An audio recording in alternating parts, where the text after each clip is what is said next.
Hey everyone, it's me, Logistic Bark, and as always, welcome back. Now today I'm going to be doing something a little bit different. I'm going to be doing a video of my Witcher 3 collection. And the reason I'm doing this is partly because I'm going to be getting back into my Death March playthrough of the game, and I thought, why not go through my collection? I'm also going to be doing a video where I discuss the game quite in depth and talk about what I liked, what I didn't like, what decisions I made, so keep an eye out for that. But for now, we're going to go through the collection. And to start, we're going to... Obviously, I've got the medallion. And on my shirt, I actually have... Don't know how well you can see it. Got Eredin. And yeah, we're going to start with what actually began the Witcher 3 collection for me. As a collector's edition. Now, this is, to date, one of my favourite statues. Now, I've got about 15 collector's editions now, and this definitely ranks in, like, the top 3 for me. I love the amount of detail on the statue, on the griffin, on Geralt's armour, and the sword. It is a stunning statue, and you can tell its quality, because it weighs a hell of a lot. Yeah, this is an incredible statue. I love it so much, even after all this time. It is a beautiful statue, and it was the perfect thing to start off my collection. Not only did it start my Witcher obsession, but it also started my collector's edition obsession. So I have this game to thank for £3,000 worth of collector's editions. Oh, it's just such a beautiful statue. Oh god, careful, careful, careful. Oh, that's close. I am so careful with all of these things. Now, I'm going to continue what was in the collector's edition first. I feel like that's a good starting point. Got the map here. Nice cloth map. I cannot wait to put this in a frame when I move out of my parents' place. I love it. I love maps in video games for some reason. I don't know. Maybe it's the aesthetic of like the old maps. That they kind of yellowing at the edges and they look like they've been used. They look like they've been used for adventures. Yeah. Then we got the art book. Honestly, the art in here is stunning. The amount of effort and work that went into like every single aspect of this game.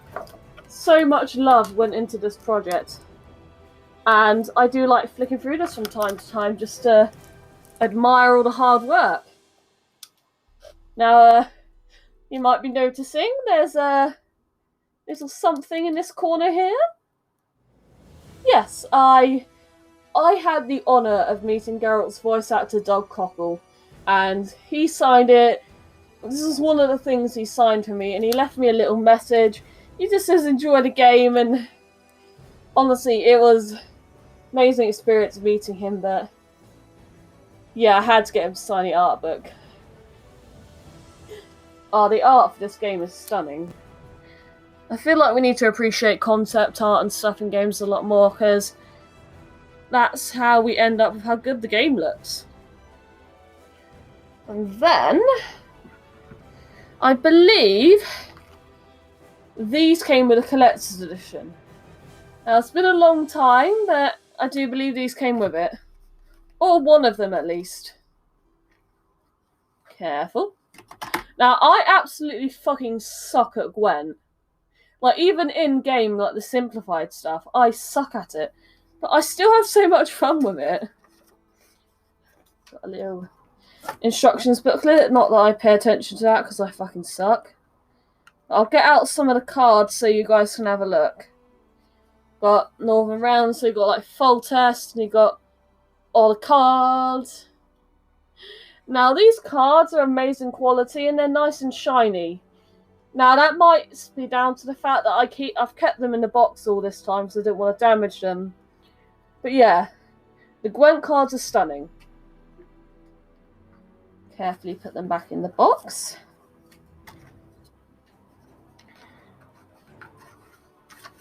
There we go. I'll put them aside for now. Oh, and then we got Nilfgaard. And we'll open these up and take a look at these two. Make sure I open them up the right way so they don't go anywhere. And I'll get a couple of these out so you guys can have a look. There we go. These cards are, again, of excellent quality, nice and shiny, and oh, they are beautiful. I have to say, fuck Nilfgaard, but also like their logo, like their emblem, is really pretty. But yeah, the cards look stunning. Pop them back in there. And we're on to some other kind of collector's edition stuff now. We had the DLCs, Hearts of Stone and Blood and Wine, which were fucking insane. Now, I was lucky enough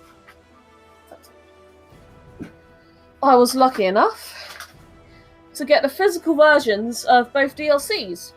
Now we'll go to Hearts of Stone first, because that came out first. And as you can see, got another signature from our boy here. Now this box is beautiful, and the aesthetic of this is just so pleasing. I'm gonna open it. Aww.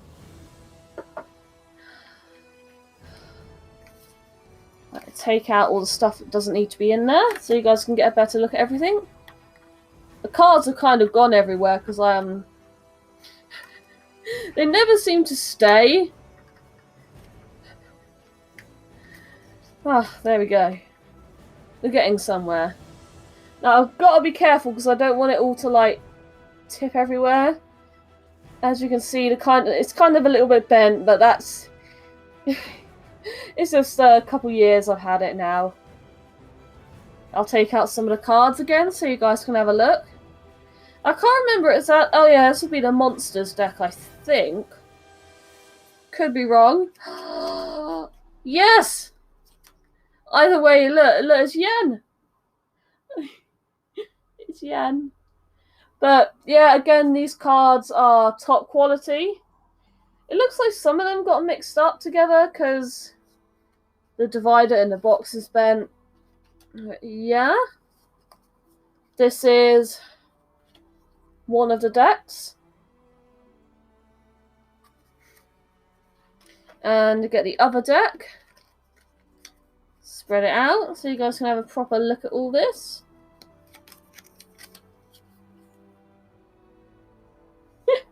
Now, I haven't played the other games, so a couple of these characters I don't recognise, but regardless, they are very aesthetically pleasing, these cards. We'll pop them back in the box, keep them nice and safe. Now, Hearts of Stone was absolutely incredible. It completely exceeded all my expectations, and it set the bar so high for Blood and Wine. Pop that down. I loved Hearts of Stone. It had a kind of horror vibe for me. It was insane. But here we got the physical version for Blood and Wine. And yes. Yeah, another signature. Doug Cocker was really nice. He signed so many things to me as a gentleman. We'll open this one up. Oop, there we go. I have to say Geralt in the cover art for Blood and Wine. He's looking fine as hell, and I'm not afraid to say that. Oh my god, I haven't even taken the plastic off of these ones. Whoa! So this is literally like brand new. I've got Avallac'h. I've probably massacred his name, but yeah. Oh, this is literally brand new. I'm not going to open this because I don't want to spoil it. Wow, I didn't realise I hadn't even opened this one properly. Yeah, I'll keep that in the plastic, I think. Keep that safe. There we go. That's a physical version for Blood and Wine, which was basically like a whole new game. I loved it. It had like more of a high fantasy vibe to it, kind of a more traditional fantasy vibe to it, and it had vampires. But yeah, we're getting on to the non-collector's edition stuff now, and I'm going to go with what I actually literally just unboxed. The Ciri Nendoroid. Absolutely adorable, and an amazing quality little statue. She's awesome. Careful. There we go. I'm going to go through, I've got a couple of the Dark Horse statues here. Got Shani from Hearts of Stone. Now, I didn't sleep with her in the game. I didn't want to be unfaithful to Yennefer, but I liked her, Shani as a character. And I love her design, and her statue is beautiful. Got another one of the Dark Horse statues. Here we go. It's Triss. I actually started going for Triss in my first playthrough of the game, but I got all the way to Skellige and I saw Yen and I was like, damn, I made the wrong choice. And I went back so that I could romance Yen. I don't like the idea of cheating on any of the love interests, so that's just, that's just me. I respect that some of you guys just want to go to all the brothels and that. I get it. That's not me. Another amazing statue. Now, I'm going to grab my Yennefer statue. There we go. Here she is, my girl. Now, I know some people prefer this version of Yen to what we got on the show, but I like both equally, to be perfectly honest.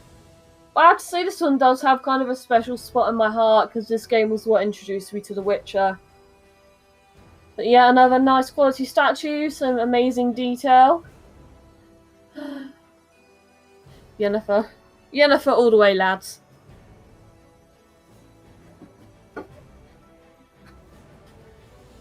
And of course I've got Ciri, my girl. Again, the detail on these is insane considering the very reasonable price point. Ciri's awesome. I'd love like a spin-off game about her and all the worlds she travelled to.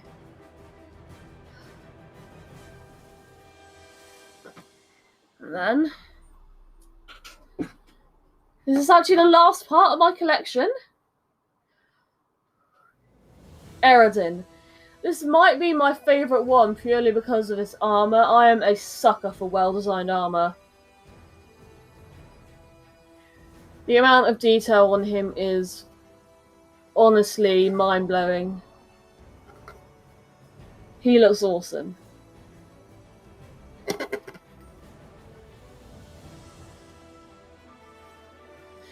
And yeah, that's my little Witcher 3 collection.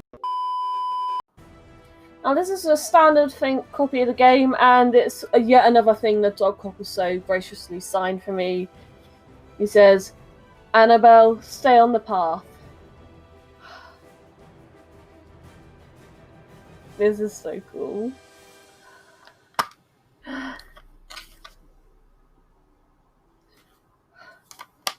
It's awesome. And of course, with the collector's edition came the steelbook. Yes, that's another signature.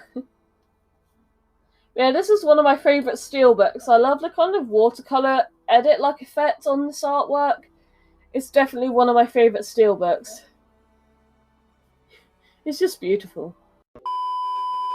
I know there are going to be people out there that have an entire room full of stuff, but I'll get there eventually. I am slowly trying to get the other statues, but money. Yeah, that's my Witcher 3 collection. It's just something to show my love and appreciation for what is one of my favourite games of all time. Now, like I said, I'll be doing a discussion of the game, so keep an eye out for that. But I hope you guys enjoyed this. It was really fun for me to go through everything and, you know, look at all the stuff that got signed, and it's just making me a bit nostalgic for the game, so it's just all so beautiful. So yeah, that's my Witcher 3 collection, or the start of it at least. I hope you all enjoyed taking a look at all the stuff with me, so I'll see you all soon.